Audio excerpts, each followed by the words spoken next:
Bueno, el mundo sabe que yo soy hincha del Inter, entonces... Nikolaj. Okay. Jeszcze nie znam, ale mam nadzieję, że poznam. Did you see what happened to Barcelona in the Champions League semi-final? It's a scandal. Barcelona were robbed in the Champions League against Inter, and the images don't lie. Penalties ignored, a Polish referee with a suspect record, VAR run by Dutchmen who have wronged the club in the past. Coincidence? Or yet another international embarrassment that UEFA will pretend not to have seen. The referee ignored penalties and favored the Italians the whole time.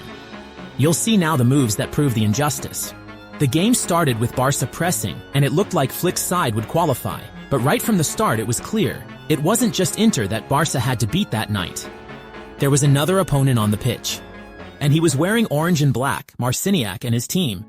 Despite starting well, Barca saw Inter grow into the game and complicate things by scoring 2 goals in the first half, the second of which was controversial. The first controversial move came quickly. Dani Olmo enters the area and shoots. The ball deflects off Acerbi's arm. Clearly. With his arm open, changing the trajectory of the ball, a clear penalty. And the referee? Play continues. And the VAR? It says nothing and pretends nothing happened. Not even a call to the monitor. Not even a replay on the broadcast. Nothing. As if it had never happened. The question that arises is, wasn't this the kind of play that VAR was created to correct? But it seems that with Barcelona, the rules change. Remember Dumfries' hand in 2022? That's right. The same names as today's VAR were in that game too. Dennis Higler and Paul van Boekel. And guess what? Again, against Barca. They were responsible for sending off Barca in the group stage. Frustration grew. But the team didn't give up.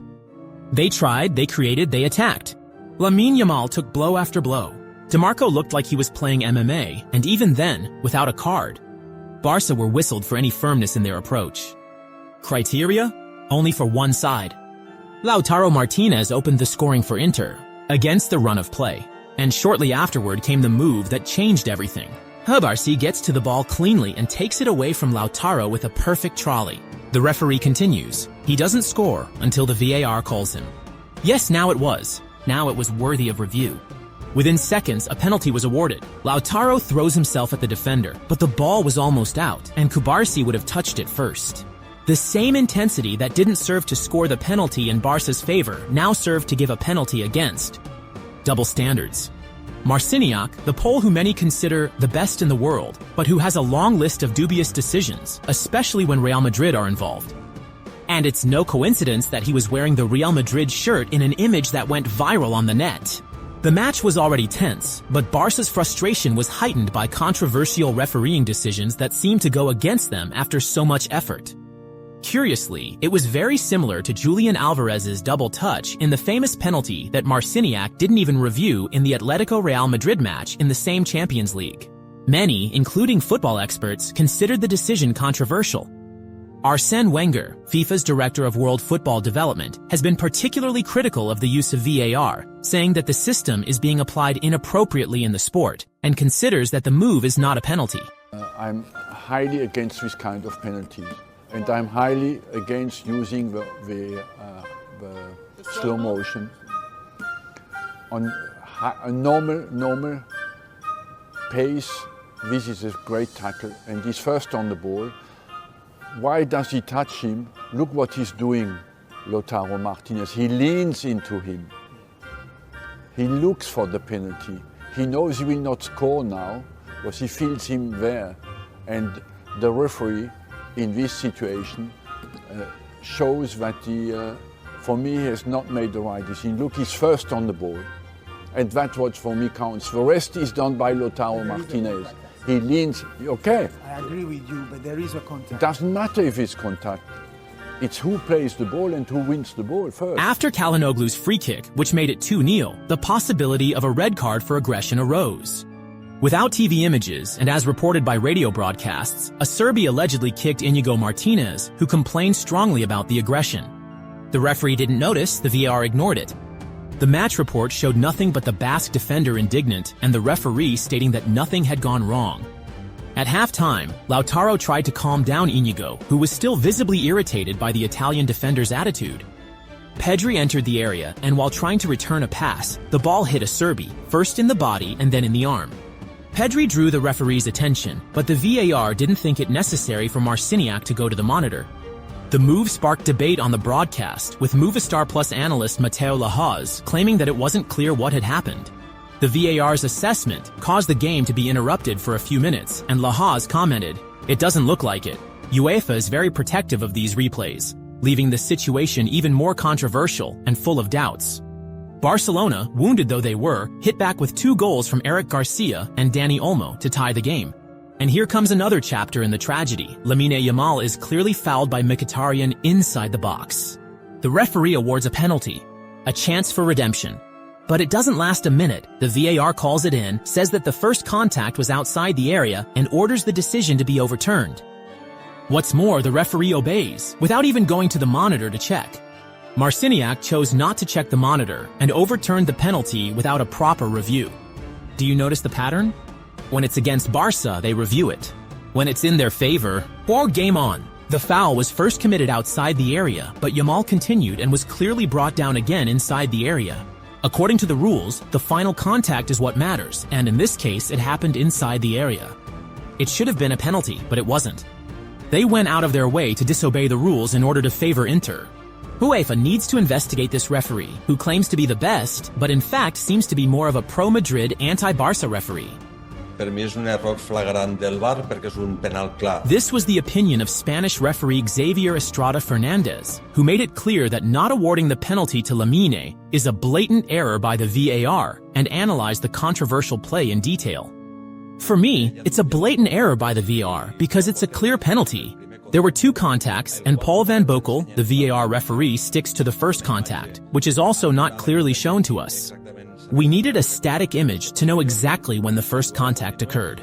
But then the play continued, and there was another contact with the knee or leg inside the area, or practically on the line of the penalty area. As there was a second contact inside the area, the VAR should have intervened and awarded the penalty. Or told Marciniak to stand by his decision, said Fernandez about the controversy over the missed penalty on Lamine Yamal. And it didn't stop there. In the 93rd minute, with Barca trying all or nothing, Lamine hit the post. It was the chance of a miracle. But then, on a counterattack, Dumfries clearly fouls Gerard Martin before the cross. But the play continues. Acerbi scores. 3-3, extra time. Flick receives a yellow card for protesting.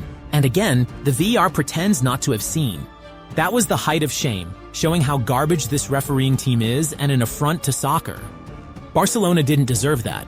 Acerbi also received a yellow card for taking his shirt off in celebration. He anticipated Araujo's first touch and surprised Szczesny with his shot.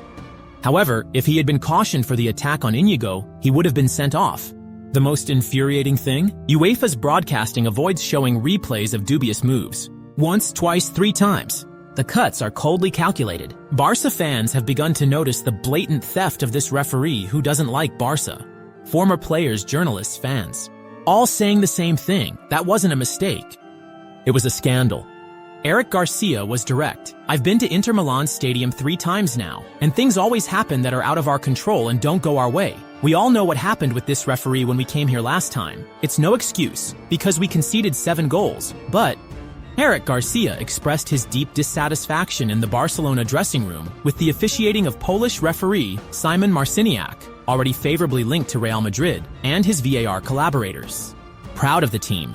A little disappointed because we managed to recover from a result that was very bad for us. It's not the first time this has happened to us with this referee. UEFA should investigate. There are things I don't understand and are difficult to explain. All the differences are for them. In the penalty for Lamine, which later became a foul, he didn't give Mkhitaryan a yellow card, which would have been the second. It's very cruel. It's true that the team gave everything and deserved to be in the final, but we're young, and we have to learn from this, and next year we'll fight even harder, said Pedri. I totally agree with Pedri. This referee needs to be investigated. It looks like he got a bonus to hurt Barcelona. Anyone who watched the game could see, even an 8-year-old would notice, that the referee was clearly against Barca. There were several absurd decisions, one after the other, which made it clear that he was trying to eliminate us. In my opinion, the referee is 80% to blame for us not being in the final. The other 20% goes to the club itself, which insisted on the high line even with only 2 minutes left. It was time to defend as a unit. Everyone stayed back, but it looked like they were still playing as if it were the first half. And Araujo, He came on fresh, with Inter already dead, and he was still a disaster. He didn't contribute anything. In fact, he failed to score the 2 goals we conceded. He should have done much better. Inter in the final.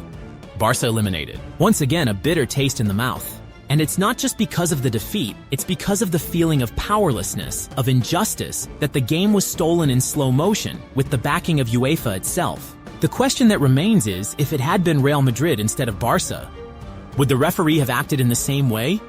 Would they have ignored those shots? Would the referee and the VR have been so selective?